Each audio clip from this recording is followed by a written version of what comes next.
SKT Gold and Diamonds Swarna Vaibhavam. Poiki Gold Jewelry pi no wastage, no making charges. Diamonds కేవలం 49,999 రూపాయలు మాత్రమే.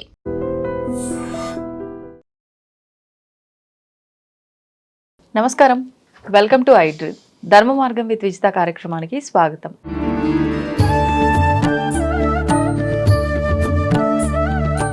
నమస్కారం గురుగారు. పరమేశ్వరార్పణం. గురుగారు, ప్రతి వ్యక్తిలోనూ క్షమాగుణం అనేది ఉండాలి. అంటే ఎదుటివారు ఏ తప్పు చేసినా కూడా మనం క్షమించగలిగితే అది మనకి ఎటువంటి కర్మగా మారదు అని కూడా అంటూ ఉంటారు. కానీ ఈ క్షమించడము ఒక వ్యక్తిని అనేది చాలా కష్టమైన పని, అందరికీ సాధ్యపడేది కాదు. అసలు ఎలా సాధ్యపడుతుంది అంటే ఆధ్యాత్మికంగా ఉన్న వాళ్ళకు మాత్రమే సాధ్యపడుతుందా, నార్మల్గా ఉన్న వాళ్ళకు కూడా సాధ్యపడుతుంది అంటారా? దానికి ఆధ్యాత్మికానికి సంబంధం లేదండి.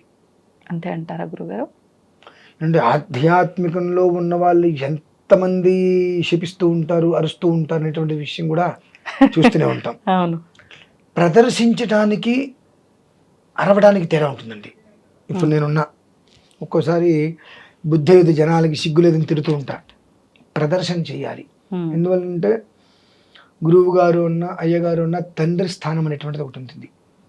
ఆ స్థానంలో మనం ఉండి ధర్మాన్ని చెబుతున్నప్పుడు వినే రీతిలో మనం గట్టిగా తిట్టడం అనేటువంటిది అక్కడ కోపం కాదు, వాళ్ళ యొక్క కర్తవ్యాన్ని వాళ్ళకి గుర్తు చేయటం అవుతుంది.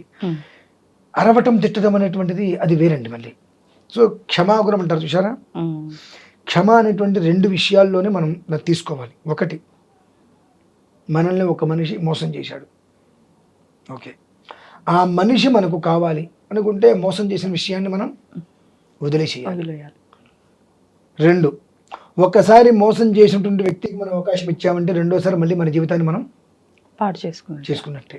కాబట్టి నష్టపోవటానికి మోసపోవడానికి తేడా. మోసం చేశాడనే వ్యక్తిని మనం పక్కన పెట్టేటమేనండి, నిర్దాక్షిణ్యంగా పక్కన పెట్టాలి. డబ్బు ఇచ్చాం, తిరిగి ఇవ్వాల, ఓకే, మనకు డబ్బు ఇంపార్టెంటా మనిషి ఇంపార్టెంటా? మనిషి ఇంపార్టెంట్. డబ్బు ఇచ్చిన విషయం నువ్వు మర్చిపో. నీకు డబ్బు ఇంపార్టెంట్, గొడవకు దిగు. ఎందువల్లనంటే ఇవాళ నువ్వు డబ్బు ఇచ్చావు, నిన్న నీ దగ్గర లేదు, ఇవాళ నీ దగ్గర ఉంది, రేపు నీ దగ్గర ఉండొచ్చు, ఉండకపోవచ్చు. అంతే. సో అది ఎప్పుడు కూడా పరంపరగా వస్తూనే ఉంటుంది. అవతల వ్యక్తి నీ యందు ఎలా ఉన్నాడు అనేటువంటి విషయాన్ని కూడా ధృవీకరణగా మనం తీసుకోగలగాలి. క్షమించటము అని అంటే ఏముందే క్షమించేసా అంటాం వేరు, నాలుగు చివరిగా వస్తుందండి, అది వేరు. కానీ పశ్చాత్తాపం పూర్వతాపం రెండు ఉంటాయి.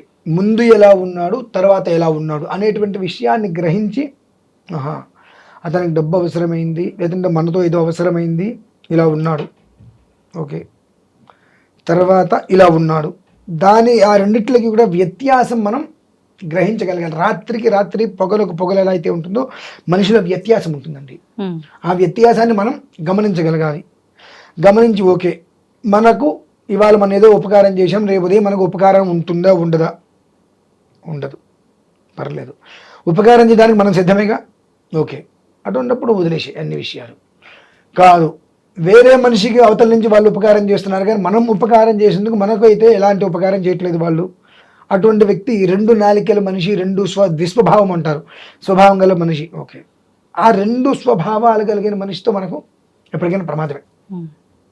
లైట్గా పక్కన పెట్టేసేసుకోవటం. పక్కన పెట్టడానికి క్షమించడానికి తేడా ఉంటుందండి. ఎన్ని తప్పులైనా చెయ్యి, నీకు ఆ మనిషి కావాలనుకుంటే అన్నీ వదిలేసి, అది చాలా గొప్పతనం అండి. అది అందరికీ చేతనైనటువంటిది కాదు. ఎందువల్లనంటే ప్రతి మనిషికి కూడా ఒక ఆలోచన ఉంటుంది. నేను ఏం చేస్తున్నాను అనేటువంటి విషయం పక్కన పెడితే నాకేంటి అనేటువంటి విషయం ఆలోచన చేస్తారు.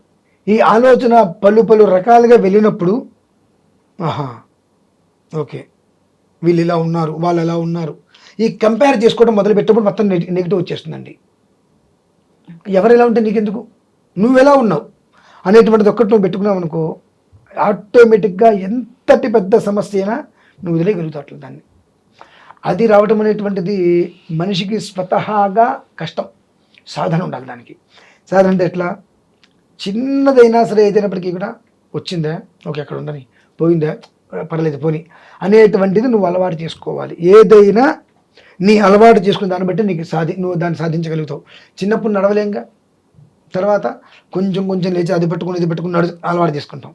అదైనాక తర్వాత పరిగెడతాం, పెద్ద అయిన తర్వాత మళ్ళీ మూడో కారు వస్తుంది, చిన్నగా పోతుంది. సో ఏదైనప్పటికీ కూడా అలవాటు అనేటువంటిది నువ్వు చేసుకునే దాన్ని బట్టి ఉంటుంది.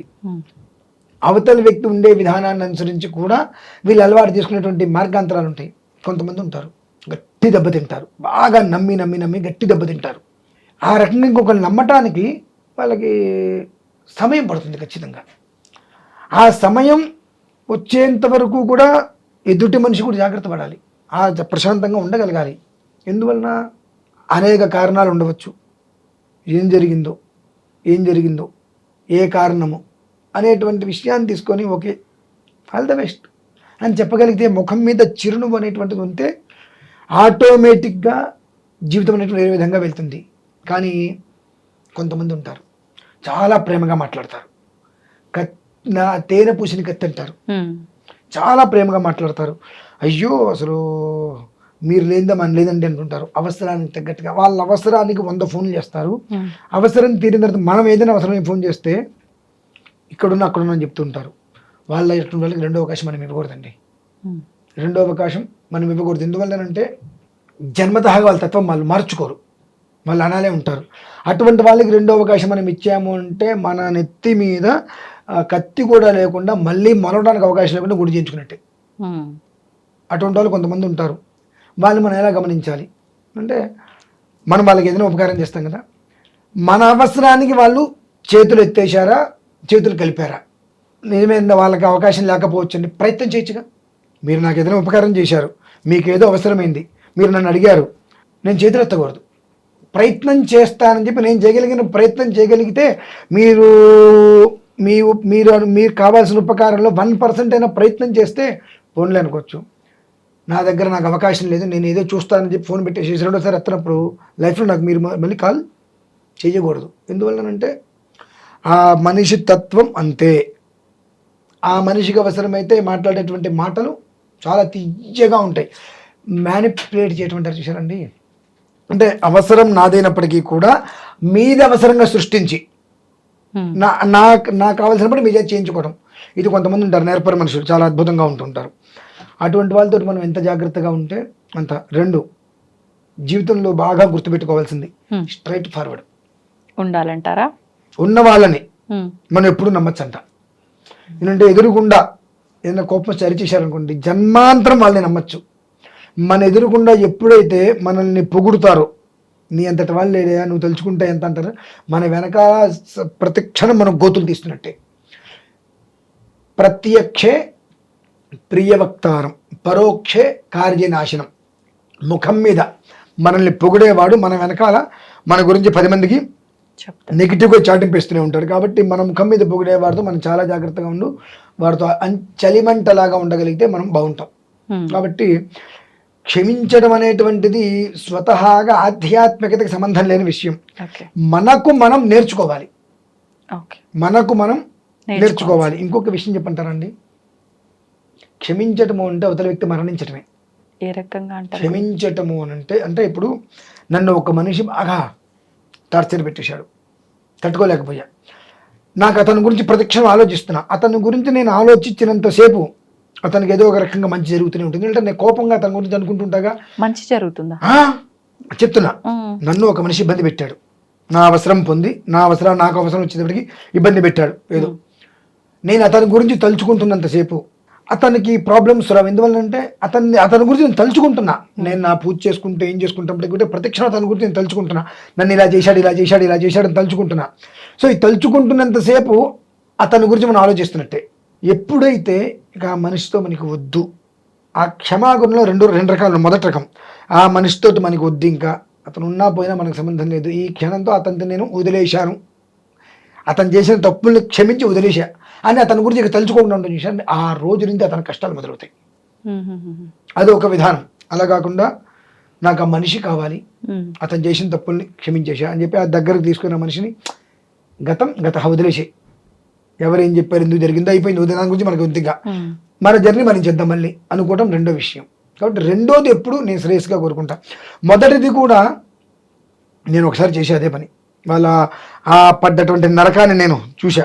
కాబట్టి రెండోది ఏమిటి అంటే, మనం ఎప్పుడైతే ఆ మనిషి ఉన్నా పోయినా మనకు సంబంధం లేదు, మనం ఉపకారంగా ఉన్నాం తప్ప మనకు ఎలాంటి ఉపకారం లేనప్పుడు ఆ మనిషితో మనకు సంబంధం లేదు, తుచ్చం మనం వదిలేసినప్పుడు ఆ మనిషి చనిపోయిన సమానం.